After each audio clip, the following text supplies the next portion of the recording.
सल का अगला सवाल देखिए, बहुत ही प्यारा सवाल है, बहुत ही अच्छा सवाल है। और ये सवाल को देखो, आपको घुमा के ना रख दिया तो फिर आप कहना यहाँ पे। बहुत ही प्यारा सवाल है, ये आज का लास्ट क्वेश्चन है, बहुत ही प्यारा सवाल है, बता दो।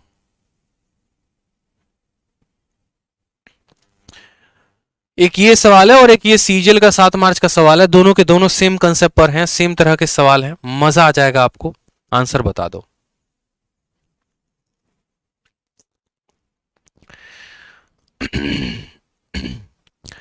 सवाल में कहा गया the average age of 15 person is 32 year. 15 लोगों का औसत वजन 32 साल है। दो नए लोग जोड़ दिए जाते हैं ग्रुप में, जिनके कारण औसत हमारा 3 सालों से बढ़ जाता है। कहा गया है जो नए लोग हैं ना, उनके एज का जो अंतर है, जो डिफरेंस है वो कितना है, तो 7 साल है। उनके एज का जो अंतर है वो कितना है, 7 साल है। बोला गया है बताओ यंगर वाले का जो एज होगा वो कितना होगा, the younger among the new person वाले कितना होगा। यानी यहां पर कितने लोग आए हैं, 2 लोग आए हैं, और 2 लोगों का हमें क्या पता है, औसत पता है। आप ऐसे समझो, आप इसको डेटा वाले मेथड से करोगे, डेटा वाले मेथड से करोगे शायद आसानी से समझ पाओगे कि ये आपका डेटा हो गया और ये आपका एवरेज हो गया। ठीक है, आपको मैं डेटा वाले मेथड से बताता हूं। सवाल में कहा गया कि 15 लोगों का औसत कितना है, तो बोलोगे सर 15 लोगों का औसत 32 साल है। यानी आप डेटा के स्थान पर कितना लिखोगे, तो डेटा के स्थान पर 15 लिखोगे और उनका औसत कितना है, तो 32 साल है।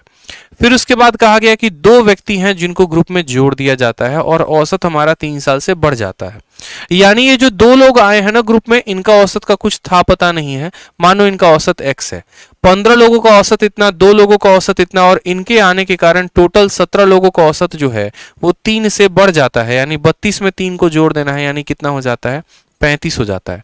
सबसे पहले सवाल को देख के ये लिखना सीखिए आप कि 15 लोगों का औसत इतना है, 2 लोगों का औसत इतना है, और ये 2 लोगों के आ जाने के कारण हमारा औसत जो है वो 3 से बढ़ जाता है, यानी 35 हो जाता है। ठीक, तो सबसे पहली बात यहां पर x की वैल्यू को निकालेंगे। x की वैल्यू को निकालने के लिए क्या इस्तेमाल करेंगे, डेविएशन मेथड का इस्तेमाल करेंगे, जो हमने आपको सिखाया है। ठीक है, तो यहां पर अगर आप देखोगे तो यहां पर कमी कितने की है, तो 35 से 32 कितने की कमी है, तो 3 की कमी है। अगर यहां का हर बंदा 3 रुपया कम लेकर बैठा है, जैसे मान लो कि कोई क्लब है, उस क्लब में एंट्री करने के लिए 35 रुपए चाहिए और इन लोगों के पास 32 रुपए हैं, यानी हर बंदे के पास 3 रुपए कम है ना। अगर हर बंदे के पास 3 रुपए कम है तो 15 लोगों पर कितने की कमी आएगी, तो बोलोगे सर 45 रुपए की कमी आएगी। यानी -3 इंटू 15, तो बोलोगे सर -45। अब अगर -45 इनके कारण है तो औसत का मतलब क्या होता है, बराबर होना, बराबर होना। यानी अगर यहां -45 है तो यहां कितना आ जाएगा, +45 आ जाएगा। ठीक है, अब जिस तरीके से ये 45 को हम 15 के साथ भाग करते थे तो हमें 3 निकलता था, उसी तरीके से इस 45 को 2 के साथ भाग करना पड़ेगा। क्यों, क्योंकि ये 45 ज्यादा लेकर आना है, लेकिन 2 व्यक्तियों को, यानी प्रत्येक व्यक्ति कितना लेकर आएगा, तो 45/2, 45/2 का मतलब 22.5, हर व्यक्ति 22.5 लेकर आएगा। तो x का जो मान होगा वो कितना होगा, x का मान 35 रुपया तो लाना ही लाना है, साथ में 22.5 रुपए और लेकर आना है।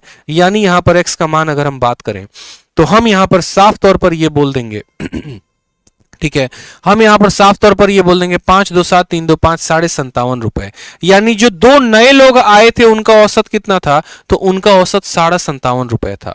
जो 2 नए लोग आए थे हमारे पास, उनके पास औसतन कितना था, 57.5। अगर हमसे ये पूछता जो 2 नए लोग आए थे उनका औसत कितना था, तो तुरंत यहां से आंसर बता देते 57.5। ठीक, लेकिन सवाल में हमसे कुछ और पूछा है। तो अब अगर सवाल में हमसे कुछ और पूछा है तो बोला गया है कि उस 2 नए लोगों में, ठीक है, उनके एज का डिफरेंस 7 साल है। यानी हो सकता है एक व्यक्ति जो होगा वो बड़ा होगा और एक व्यक्ति छोटा होगा। यानी प्रत्येक व्यक्ति का औसत 57.5 है, तो दोनों का जो सम होगा वो कितना होगा, 57.5 का 2 गुना। ठीक है, आप ऐसे समझो, आप ऐसे समझो कि हर व्यक्ति के पास इतना रुपए है, तो दोनों के पास कितना होगा, तो इसके पास भी 57.5, इसके पास भी 57.5। यानी एक तरीके से जो टोटल सम आएगा वो कितना आएगा, तो 115 आ जाएगा। 50 का 2 गुना 100, 7.5 का 2 गुना 15, यानी दोनों के पास जो है 115 होगा। और दोनों का जो अंतर है वो कितने का है, b - g जो है वो कितने का है, तो बोलोगे सर वो हमारा 7 है।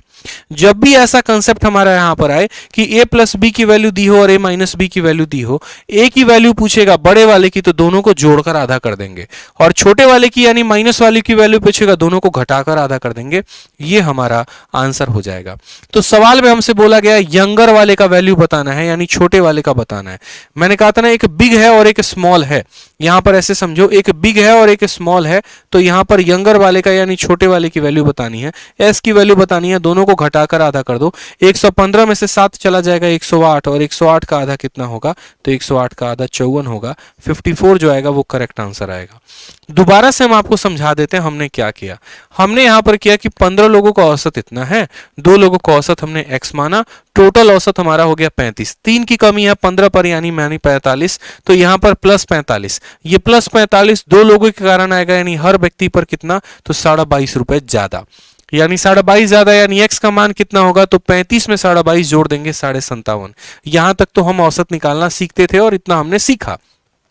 ठीक है, अब हम कह रहे हैं कि अगर हर व्यक्ति के पास 57.5 है तो यहां 2 लोग थे तो दोनों के पास कितना होगा, तो 115, और दोनों का अंतर है 7 का। s की वैल्यू निकालनी है, क्या करेंगे, घटा के आधा कर देंगे। ठीक है, चलो आ जाओ।